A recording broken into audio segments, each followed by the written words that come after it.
आज tasty crunchy chicken pakora बनाया eighty नहीं मु 500 ग्राम चिकेन। आज चिकेन पकोड़ा बनाया एटी मु किछिटा बोन पीस नहीं ता सहित बोनलेस चिकेन नहीं। आपण एठी केवल बोनलेस चिकेन नहीं पारिबे। आ चिकेन रो पीसेस गुड़ाक अति बड़ बड़ करके काटिबेनी, छोट करी काटि पारिबे बा मीडियम पीसेस रे रखि पारिबे। चिकेन को प्रथमे भल भाव धोइबा आ धुआ पानी जहाँ भी एक्स्ट्रा थिबो ताको बाहर करनबा। एबे चिकेन को आमे मैरिनेशन करबा। तो प्रथमे मु गोटे चामच लूण देइची आ ता सहित एटी मु नेइची विनेगार। विनेगार मु गोटे बड़ चामच दउची। आपण माने विनेगार जगह रे गोटे बड़ चामच लेंबू रस भी नै पारिबे। आजिर चिकेन पकोड़ा बनाया पई आमे चिकेन को दुईटा स्टेप रे मैरिनेशन करबा। तो एठी आमे प्रथम स्टेप करूचे। तो प्रथम स्टेप रे आमे चिकेन रे लूण आउ किछि विनेगार देकी भल भाबरे गोळेई नबा आ 10 मिनिट पई रेस्ट दबा।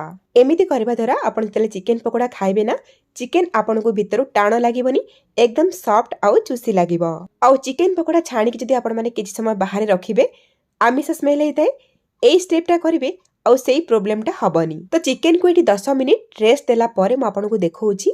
तो देखंतु एठी देखंतु केते पानी बाहरी जाईची।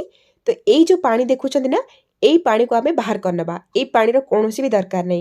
एई पानी जदि रहिबो चिकेन रो आमिष स्मेल ही आसी थाए। चिकेन रे लूण सहित लेंबू हो बा विनेगार हो जहाँ भी आपण टिके गोले की रखिथिबे, देखिबे चिकेन एकदम सॉफ्ट हे जिवो। एबे आमे सेकंड मैरिनेशन स्टार्ट करबा। एबे आमे दबा स्वाद अनुसार लूण। एमिति भी प्रथम रो आमे चिकेन रे टिके लूण देइथिले, किंतु सेई लूण तो पानी रे पळेई गला ना। तो लूण निश्चय पकेबे। आउ दे दबा गोटे छोटो चामच सोया सॉस। ता सहित आमे दे दबा आधा छोटो चामच गोलमरीच गुंड।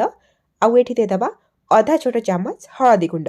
चिकेन पकोड़ा चटपटा लागिया पई एठी मु 1/4 टीस्पून रो देजी बीट लूण बा कळा लूण आउ ता सहित आधा छोटो चामच देजी चाट मसला।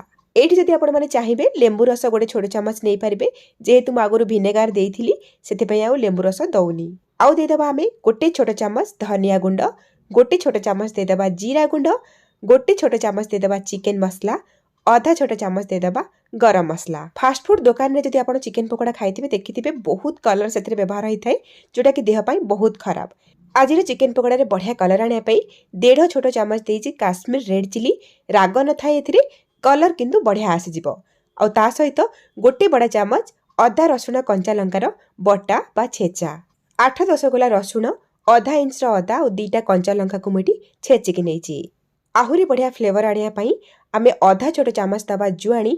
जुआणी एमिति भी डाइजेशन पई बहुत भलो, हाथ रे टिके क्रश करके पकै नबा। आहुरी बढ़िया टेस्ट आनिया पई आमे आधा छोटो चामच दे दबा गोटा जीरा आउ ता सहित आधा छोटो चामच दबा चिली फ्लेक्स। आपण माने आ जगह रे राग लंका गुंड गोटे छोटो चामच नै पारिबे। गोटे छोटो चामच दबा धळा राशि। राशि देले टेस्ट भलो आसीबो पकोड़ा रो आउ आखी को पकोड़ा भल देखा जिवो। आउ गोटे छोटो चामच दबा तेल। तेल दबा द्वारा आमे जहाँ भी सब मसला पकईचे से भल भाव में चिकेन सहित लगी पारिबो। आउ गोटे छोटो चामच कसूरी मेथी दे दबा। आउ ए सब जिनस को बढ़िया भाव में बाइंडिंग करिया पई आमे दबा एठी 2 बड़ा चामच मैदा। मैदा जगह रे एठी आपण माने बेसन 2 बड़ा चामच नै पारिबे। चिकेन पकोड़ा क्रिस्पी बनिया पई आमे दबा 2 बड़ा चामच कॉर्नफ्लोर। चिकेन पकोड़ा आहुरी कुड़मुड़िया लागिया पई आमे दबा गोटे बड़ा चामच राइस फ्लोर बा अरुआ चाउलर चूना। मु एठी चाउल चूना आउ कॉर्नफ्लोर को मिक्स करके नेइची।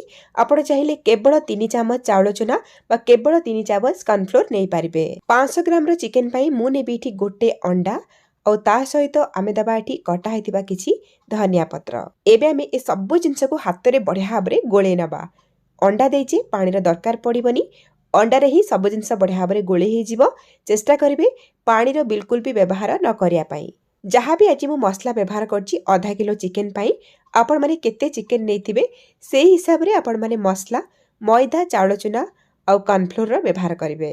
तो सब जिनस चिकेन सहित गोळे हे गला परे जदि लागिबो जे आपण को चिकेन ऊपर भल भाव रे कोटिंग हेई पारुनी मसला, ताहाले एठी कोन करिवे मैदा बिल्कुल भी देबेनी।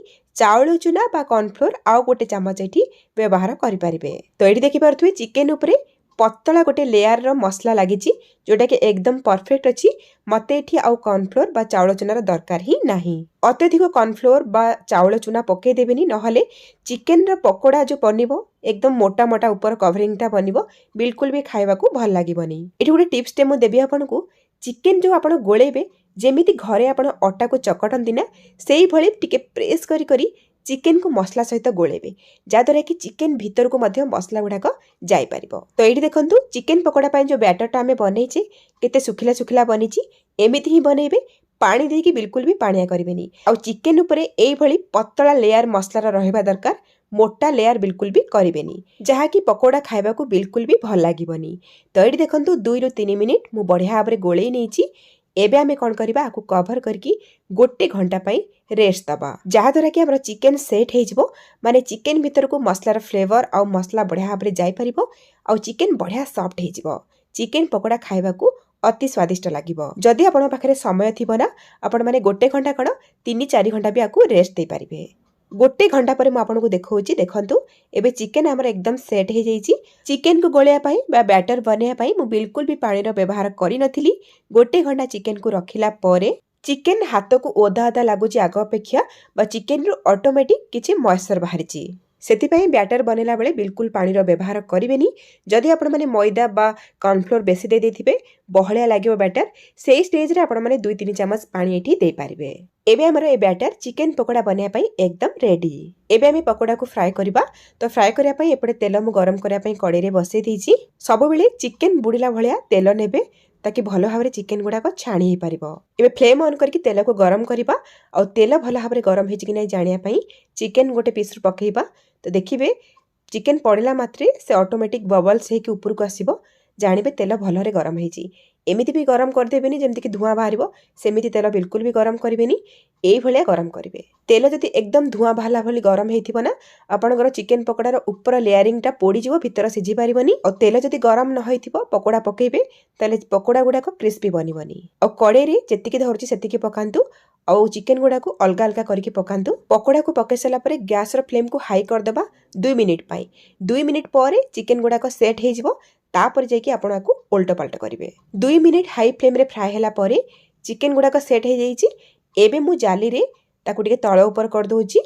आउ एबे हम गैस रो फ्लेम को मीडियम हाई रे रखिबा आउ आकू एकदम कुरकुरा बा क्रिस्पी हैला पर्यंत फ्राई करबा। ध्यान रखंतु गैस रो फ्लेम को एकदम हाई रे रखि देबेनी, मीडियम हाई रे रखिकी फ्राई करिवे। और किछि किछि सेकेंड बा मिनिट गैप रे आपण माने जाली रे चिकेन पकोड़ा को टिके तळ ऊपर करके बा एपट सेपट करके फ्राई करुथिबे जहाँद्वारा कि आपन चिकेन पकोड़ा गुडा को चारि साइड रो बढ़िया भाव क्रिस्पी हेकी फ्राई हे पारिबो। एमिति तो चिकेन पकोड़ा गोटे थरा फ्राई हवा पाई 5 ରୁ 6 मिनिट टाइम लागे। तथापि आपण माने केमिति जानिबे जे चिकेन पकोड़ा बढ़िया भाव फ्राई हेछि बोली। तो एडी देखि पारुथिबे छाणी होउची हमर चिकेन पकोड़ा और केते बबल्स ऊपर आछी तामाने हमर एठी चिकेन पकोड़ा हेइनी।